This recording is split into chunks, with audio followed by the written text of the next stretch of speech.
पायो जी मैं तो राम रतन धन पायो, बसो मेरे नैनन में नंदलाल। हिंदी के कृष्ण भक्त कवियों में मीराबाई ने कभी सोचा भी नहीं होगा कि उनके द्वारा गाए हुए पद इस संसार में इस तरह से अमर हो जाएंगे। तो स्वागत है एक बार फिर से आप सबका हमारे YouTube चैनल में।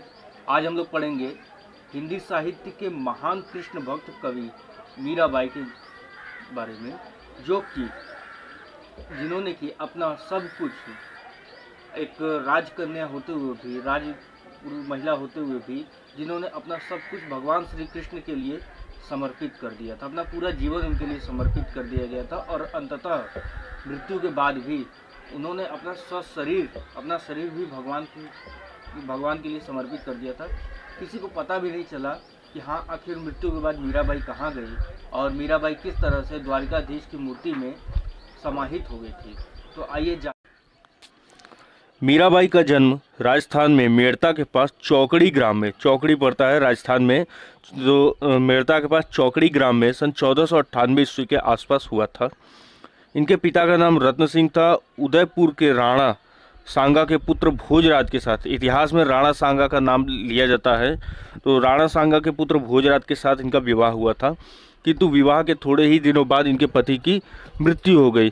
कहा जाता है कि इनके पति को कोई गंभीर बीमारी थी जिसके कारण इनकी मृत्यु हो गई। मीराबाई बचपन से ही भगवान कृष्ण के प्रति अनुरक्त थी, मतलब वो ईश्वर को ही अपना पति मान बैठी थी। सारी लोक लज्जा की चिंता छोड़कर साधुओं के साथ हमेशा भजन कीर्तन करती रहती थी। इनके परिवार को भी पसंद नहीं आता था कि ये साधुओं की टोली में जाकर बैठे, क्योंकि ये राजकन्या थी, राजपूत परिवार से थी, तो किसी को भी अच्छा नहीं लगता था कि ये जाकर के बैठे साधुओं की टोली में उनका। और उसी के साथ ही शादी के बाद भी इनका ऐसा सब कुछ लगा रहा। राजपूत खानदान में जहाँ स्त्रियाँ 16वीं शताब्दी के आसपास, जहाँ स्त्रियाँ घर से बाहर कदम नहीं रखती थीं बिना पालकी के और बिना पर्दे के, लेकिन इनका इस तरह से जाना इनके घर वालों को अच्छा नहीं लगता था और इनका इस प्रकार का व्यवहार उदयपुर के राजमर्यादा के प्रतिकूल था। इसलिए उन्हें मारने के लिए जहर का प्याला भी भेजा गया, लेकिन ये भगवान कृष्ण का नाम लेकर के वो पी गई, इनको कुछ भी नहीं हुआ। ठीक है, इनका बाल बांका तक नहीं हो सका। इन्हें कांटों पर सुलाया गया, कहते हैं कि कांटों पर सुलाया गया, जो कि कांटे भी, कहते हैं कि कांटे भी फूल बन गए इनके लिए। ठीक है, और परिवार से विरक्त होकर वे वृंदावन गई, वृंदावन में थी कुछ दिनों तक और वहाँ से ये फिर द्वारिका चली गई। कुछ इतिहासकार बताते हैं, हालांकि किताबों में ऐसा बहुत कम लिखा हुआ है बच्चों के सिलेबस में, लेकिन कुछ इतिहासकार बताते हैं कि मीराबाई अपने सशरीर द्वारिकाधीश की मूर्ति में समाहित हो गई थी और ये घटना 1546 के आसपास, यानी ये मात्र 48 साल इनकी उम्र रही होगी और सारी यातनाओं को देखते हुए इन्होंने भगवान को ही अपने आप को समर्पित कर दिया पूर्ण रूप से। मीराबाई ने भगवान श्री कृष्ण के प्रेम में अनेक भावपूर्ण गेय पदों की रचना की है, जिसके संकलन विभिन्न नामों से प्रकाशित हुए हैं, जिसमें नरसिंह जी का रामायणा, राम गोविंद, राग सोरठ के पद, गीत गोविंद की टीका मीराबाई की रचनाएं हैं। काव्यगत विशेषताएं अगर देखी जाएं तो मीरा कृष्ण भक्ति शाखा की सगुणोपासिका भक्त कवित्री, यानी सगुण ज्ञान मार्गी धारा के।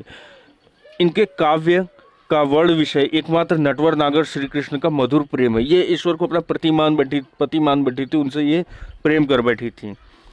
ठीक है, विनय तथा प्रार्थना संबंधी पद, जिनमें प्रेम संबंधी आतुरता और आत्मस्वरूप समर्पण की भावना निहित है।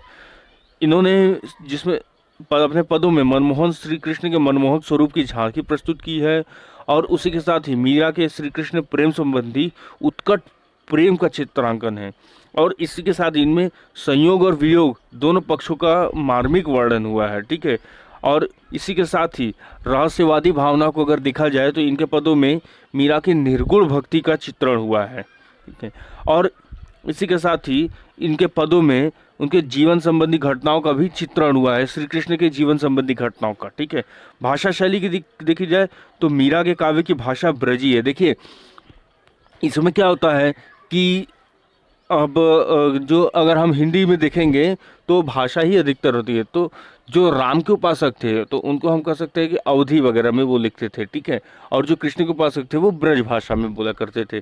तो मीरा के काव्य की भाषा ब्रजी है, जिसमें राजस्थानी, गुजराती, भोजपुरी, पंजाबी भाषाओं के शब्द हैं। मीरा की भाषा भावों की अनुगामिनी है, उनमें एक रूपता नहीं है, फिर भी स्वाभाविकता, सरसता और मधुरता कूट कूट कर भरी हुई है। रस छंद अलंकार को देखा जाए तो मीरा की रचनाओं में श्रृंगार रस के दोनों पक्ष, संयोग और वियोग का बहुत ही मार्मिक वर्णन हुआ है। इसके अतिरिक्त शांत रस का भी बहुत बड़ा सुंदर समावेश हुआ है। मीरा का संपूर्ण काव्य गेय पदों में है, जो विभिन्न राग रागिनियों से बंधे हुए हैं। अलंकारों का प्रयोग मीरा की रचनाओं में बहुत ही स्वाभाविक ढंग से हुआ है। विशेषकर वे उपमा, रूपक, दृष्टांत आदि अलंकारों के प्रयोग से बड़े ही स्वाभाविक हुए हैं।